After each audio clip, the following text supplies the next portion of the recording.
Hey folks, it's Mr. Fly here, hope you're well. Out and about on a beautiful day for another bike review on a bike that I'm a little bit late to the party on, so I apologise, but it's a bike that I've been looking forward to very much riding. This bike is the R1250 RT from BMW. I haven't ridden one of these for about 5 years. It's come an awful long way since then. I loved it when I last rode it. Let's check this out now and see what the improvements are all about.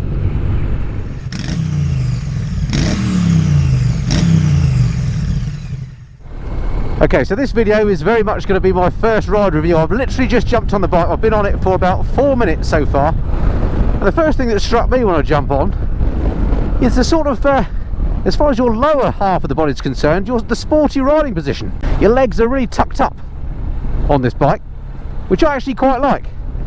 But if you buy an RT, or you're thinking of an RT because you think you're going to be stretched out and comfy on a roomy bike, you might be a little bit surprised at how tucked up you feel.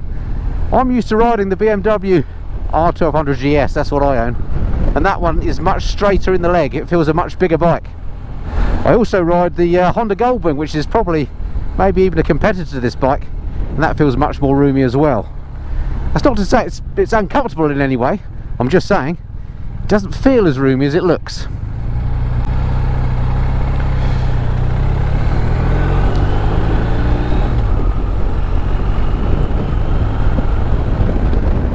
Now, since I last rode one of these, it's had massive changes, as I say. I guess the biggest and most obvious change is it now has the 1250cc shift cam engine, which gives the bike a boost in horsepower and torque.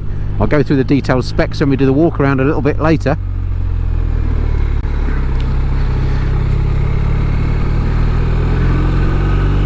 It also feels a lot more sprightly as a result, and it's nice and smooth as well, this engine.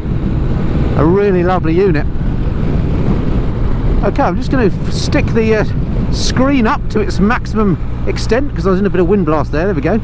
Screen goes up miles. I'm going to have to tilt that camera back so you can see me again. There we go, hope you see me. Right, with the screen, as you saw, which is electronic in its fully upward position, I'm sat here in a lovely calm air, absolutely beautiful. Little bit of that suction effect on my back which you get on bikes like this when you put the screen up. I'm used to that, but it's actually a lovely place to be. I could put the visor up and there's absolutely no wind on my face. Here I'm doing 48 miles an hour and you can hold a conversation quite easily like this. So beautiful wind protection from this colossal frontal area. And then the next thing that strikes you on this bike is this massive TFT that BMW have now installed. I quite like the old dash, for want of a better word, on the old RT. But this TFT is a thing of beauty. BMW really know how to do TFTs. This one I think is 10.5 inches, something like that. Absolutely massive. Loads of real estate to show stuff on, and it's quite nice and easy as well to use. It's quite intuitive. I've not read the manual yet, but because you've got the whiz wheel here and the menu button, you can flick down to the various options that you've got. You can move along with the whiz wheel to whatever you want to look at, and then you can check out the various options that are available to you. This is one of the things I don't like. If you want to, for example, change the heated grips or the heated seat, both of which this bike has, you have to go into it via the settings. So it's a number of presses of buttons until you get there. I would rather you just had a physical button for that. But that's a small point, and the first thing I've noticed about the bike that I don't like so much. I'm a fan of physical buttons for things that you're going to use a lot.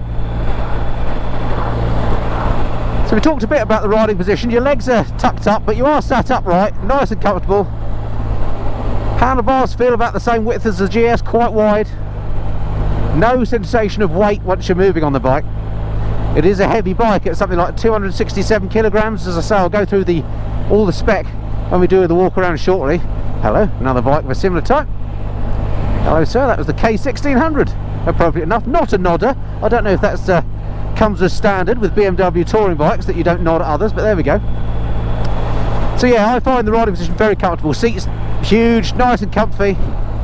The things you expect of a big full dress tourer, this has definitely got, i.e. comfort and wind protection. Mirrors on here work beautifully. They're mounted way forward, low down on the fairing. I like that. Great view behind me. Yeah, it's a very nice place to be sat here. You can certainly cruise for hours and hours, which is exactly what these things are designed for. This bike is in LE spec, and because it's a press machine, it's got all sorts of extras thrown in. So it's fully laden, this one, with things like the SOS system, heated seat and heated grips I've already mentioned. It's got the adaptive cruise control with the radar sensing on it. This is my latest long-term loaner from BMW UK, so thank you to those guys for lending me the bike for the next week or so I'll get a chance to get to know it a little bit better. So I'm going to be bringing you some more videos of the lessons I've learnt on the bike. No bike is perfect. I'll see what I can find about the bike that I don't like, as well as the good stuff. In the meantime, a little bit of a faster road. This is sort of its natural habitat, if you like. Let's come up here, let's turn the cruise control on. There we go, cruise control is on. Let's see what happens if I hit the radar button. There we go, it's now sensing the car in front. But let's see what happens if he slows down.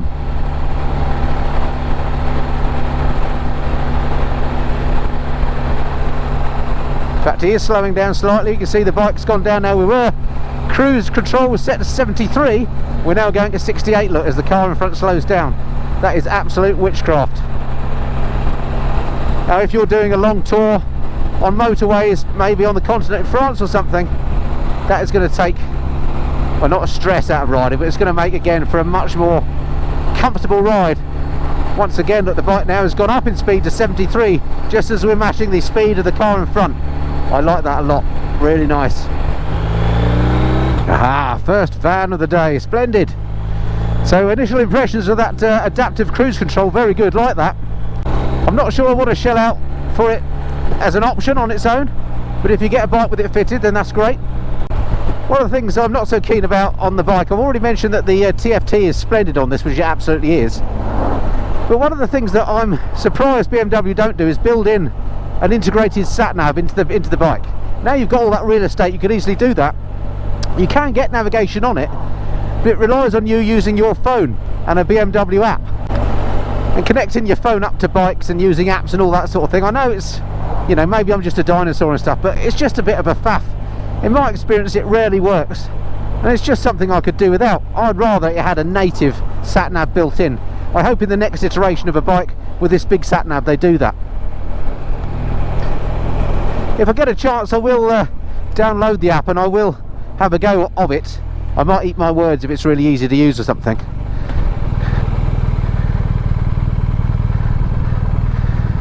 But I'm not a big fan of that idea. It's just while I'm waiting for this traffic to go, look, my feet are on the balls of the feet.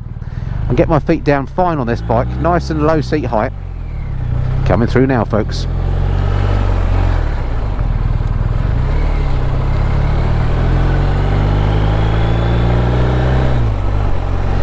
The seat is quite wide, as I say, so even though the seat is quite low, and as I say, I'll go through the specs in a moment, I am sort of tippy-toe, but because it's got that tremendous boxer engine on here, the centre of gravity is nice and low, so it doesn't feel ponderous when you come to a stop, like, for example, I found the K1600 does.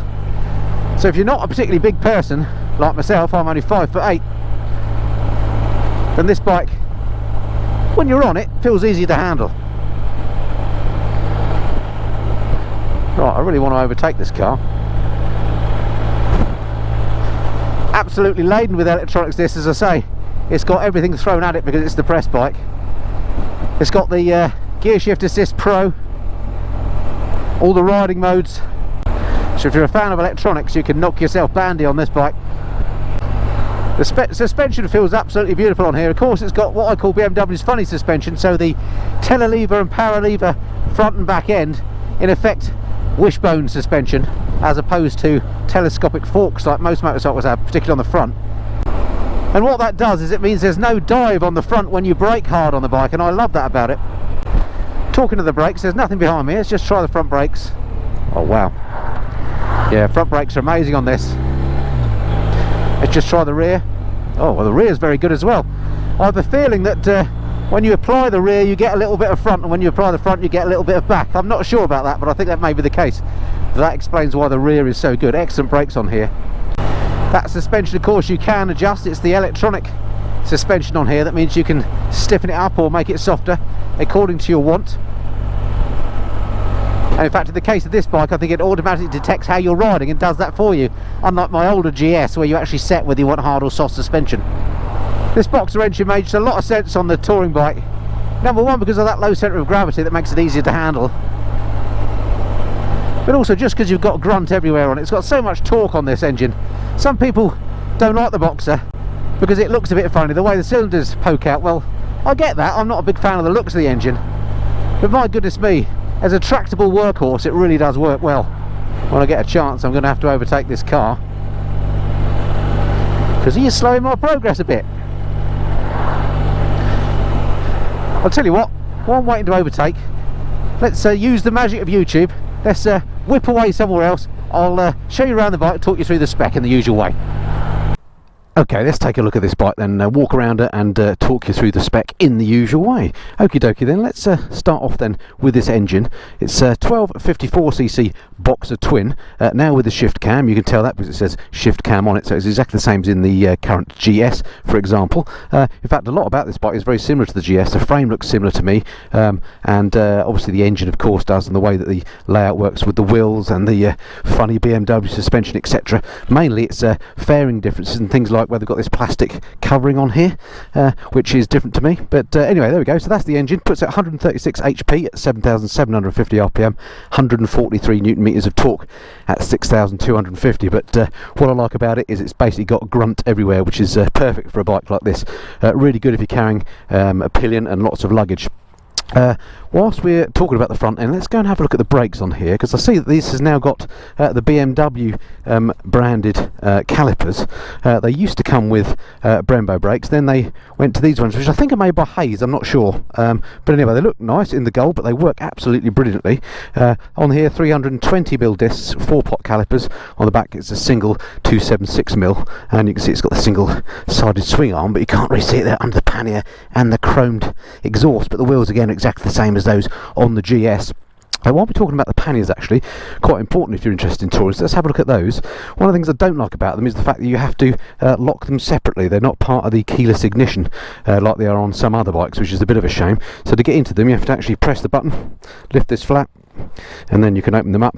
There we go, that's the size inside. They're not actually huge, and of course they are these side opening ones, so you might want to put stuff in bags. There is an optional top box, I believe, which I think you definitely probably want to invest in if you're going to do some touring. But they do look nice, I'll give them that. Alrighty, what else is there to say about the spec? Suspension, I mentioned BMW telelever at the front, paralever at the back. Has the optional ESA, which I suspect this bike has as it's the press bike. That's the electronic adjustment. Seat height on here, I mentioned it was quite low, 805mm is standard, but it can go down to 760mm with the low seat option, or if you're a taller person you can get an 850mm one. Nice and comfy, I find it fine at 5'8". This is the standard seat. I wouldn't need to go to the low one. It is quite wide, as I say though, so I end up on the balls of my feet, as it were. Weight of this, 279 kilograms curb weight, so it is heavy, but as I mentioned, that low centre of gravity really helps moving it around when you're actually on the bike. I must say, at a standstill or moving it around on the driveway as I did earlier, it does feel heavy, and I'm used to heavy bikes, but this does feel quite heavy to move around. I don't know what you think about the looks of this now. The front has been quite heavily restyled. I think it's got a bit of, I don't know, raptor type dinosaur about it. It's still very bulbous. My criticism of the old RT was the front end was too bulbous for my liking. Well, I think this is an improvement, but it still doesn't quite hit the spot as far as looks concerned, but that's very much a subjective thing. The tank on here, 25 litres, so not huge for a touring bike, I guess. Electronics, it's laden with 3 riding modes, traction control, hill start control, ABS of course, dynamic cruise control, optional dynamic electronic suspension, massive 10.25-inch TFT, LED lights, heated grips, heated seat, you know, the list goes on. Price wise, and this is where it gets a bit naughty, I think. So according to the website, the price of the bike, £15,820, but that is a bit naughty, as I say, of BMW, I think, because nobody's going to buy the basic bike. I had to go on the configurator and spec one up to a similar spec that I'd have, and it came out at £21,380, and that was just the sort of stuff that I thought would be useful. So I think really you've got a budget, if you're going to go for, say, the LE bike, which this is, which has most of the stuff that you're going to want, that is 19,105, so really budget around 20k for one of these bikes. Come in various packages, exclusive, gives you variations of fancy paintwork, the blingy brake calipers, knee covers, etc. Loads of options like active cruise control, the daytime running lights, adaptive headlights, headlight pro, all that sort of stuff. Just again adds all to the price once you start adding them. Even the gear shift assist is another £400. Anyway, there we go. Competitor wise, I'm thinking BMW's own K1600 perhaps. Very similar in many ways, different engine of course, and slightly more expensive. Of course, maybe the Honda Goldwing, again much more expensive, different engine, and then I suppose also slightly cheaper, something like the Kawasaki S1000 SX, you could argue, as a competitor. But anyway, there we go. That's the specs of the bike and what she looks like literally walking around it. Okay, let's jump back on and see if I've managed to overtake that car yet. Okay, welcome back. Just as I overtake that Honda, got me chance at last. Oh wow, this engine it's got so much more go now, and it's 1250, guys. I will slow down there though, because I want to go down some slightly more back roads, just see what it's like on a bit more of the twisties. But yeah, cruising along, getting to your destination that you're touring on, you can really cover the miles, and lots of comfort on this, which is what these bikes are all about. But what about when you get to your destination and you want to explore the twisties? Is that good on the RT? Well, let's find out. This is a bit of a twisty road coming up, bumpy and twisty, but I'm convinced this suspension is going to eat it up. Yeah, lovely, much more agile than you'd expect for a bike of this size.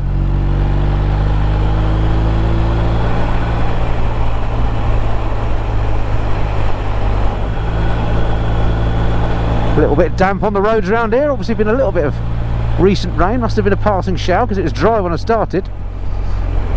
Ooh, a little bit of gravel and stuff here, just makes me think about things a little bit. Yeah, around the twisties, very nice indeed. When you get to your destination, you can have a lot of fun on this bike. You'll get there quickly and in comfort. Your pillion will be happy, and then you can enjoy it when you get to wherever you're going. The Quick Shift Assist Pro works really nice on here. That's definitely an option I would spec up. Again, if you're going to have a bike that really you want to do relaxed long days on, then that again you might think doesn't make sense on anything but a sports bike, but it does on a tourer to me. It makes for a more relaxing ride. And BMW now have got that nailed. Even when I come down the box into third, into second, nice and smooth.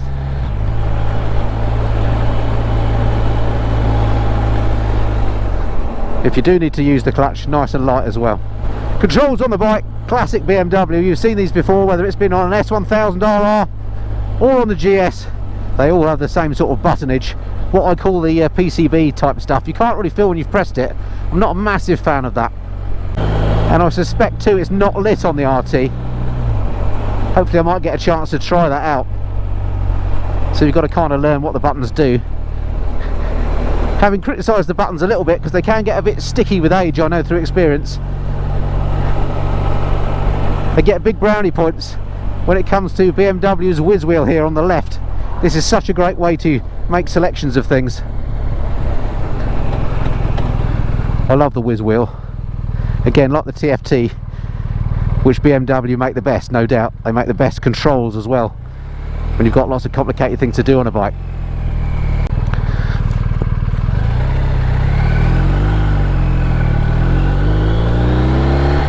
Yeah, lots to learn about this bike, as I say, very much first impressions review.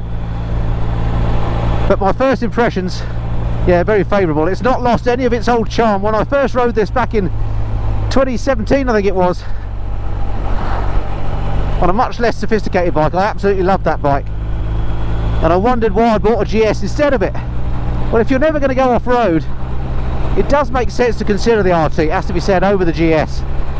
But if you're a taller person, you may still want to go GS just because of the more room that you get on the GS. That is kind of the primary difference, but otherwise this is a beautiful bike, great wind protection, all the goodies you want, great handling. Looks, maybe split opinion, I'm not sure about the looks personally. It's not an ugly bike by any means, but I wouldn't describe it as beautiful either. Hello sir. Another not a nodder. What is it with people these days? I never get nods, I don't know. But yeah, beautiful bike. So if you are interested in the RT, as I say, do hit the subscribe button if you've not done so already, because there's going to be more videos coming up on the channel in due course about this very machine. Okay, hope you enjoyed that first ride look at the big BMW RT. If you're interested in the kit I'm wearing, by the way, do stick around to the very end of the video till after the credits, where I'll be doing one of my now infamous fashion segments, where I take you through all the items of a kit that I'm wearing, just to save me answering all those questions in the comments below about what was that jacket you're wearing or whatever. So stick around and stay tuned for that. Alright, so I look forward to speaking to you again soon. Until next time, this has been the Mr. Flyer. Cheerio.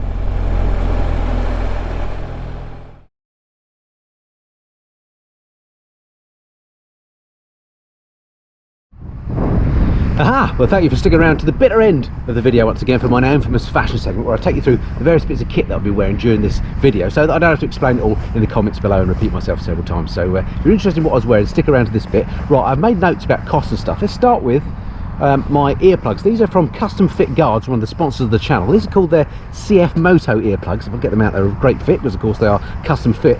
They're brilliant little things. I wear them all the time, particularly when touring. These ones, as I say, they're called the CF Moto Block. They're $79.99, but, and there's two great things about Custom Fit Guards. Number one, if you use the code FLYER10, you can get 10% off of the Custom Fit Guards, and the other thing is they come to you to take the impressions of your ears, so you don't even have to go to an audiologist to get the impressions taken. You just give them a shout, they come to you, they take the molds, and then a couple of weeks later they send you your Custom Fit Guards. So recommend those to the house. As I say, $79.99, 10% off with FLYER10.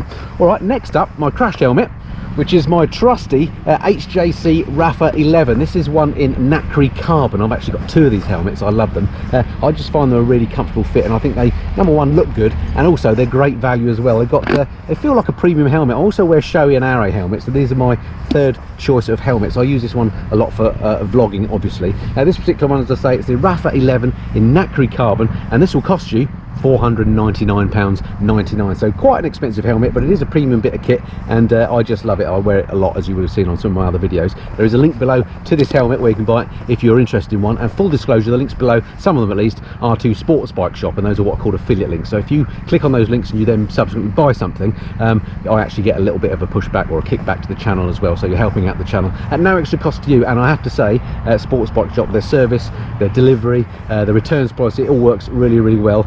They don't sponsor me or anything other than these affiliate links, so you know, I never have contact with them. They don't ask me to say these things. I just challenge you to find a better supplier than Sports Bike Shop. Anyway, there we go. That's the Rafa 11 helmet. Next up is my neck tube. This is my TMF black neck tube. You can get this on my website, www.themistandflyer.com. A bargain at just £8. You can get them in grey as well. Okay, on to the big expensive stuff. My jacket. This is the Dane Nimbus Gore-Tex Pro jacket. It is an expensive bit of kit, I have to say. I'll wear it all year long. In fact, it's a bit of overkill today because it's quite warm out here today. You can wear this in the winter and it keeps you properly warm, because that's what Gore-Tex Pro does. It's laminated with 3 layers of Gore-Tex, and they keep you properly waterproof. It keeps you properly protected as well, with all the right protectors, and it is a lovely bit of kit, but it does cost £874.99. Again, I'll put a link below if you're feeling flush, but once you've tried Gore-Tex Pro, I challenge you to ever go back to anything else. Laminated jackets are the way forward. Matching this are my trousers. These are the Dane Lingby trousers. They, as I say, they match the jacket. They're made of the same Gore-Tex Pro material, and these will cost you £344.99. So get on for £1,000 for the trousers and the jacket alone. And last but not least for the fashion segment, my boots. These are new, actually relatively new. This Gore-Tex Pro is so stiff I can barely move my legs. There we go. These are called the TCX Sarkis boots, I think they're called. Again, these are waterproof. They're obviously a street style boot, but what I like about them is, number one, they look quite different, but they've got D3O armour in them. That's that stuff that only goes hard when you have an impact, so they're quite comfortable to wear, and I think they look stylish and just a little bit different. Let me just check the details of those for you. Yes, they're called the Akazu boots, IKASU, and they will cost you £143.98 if you fancy a pair of those. All right, that's it for now, and yeah, look forward to speaking to you again soon.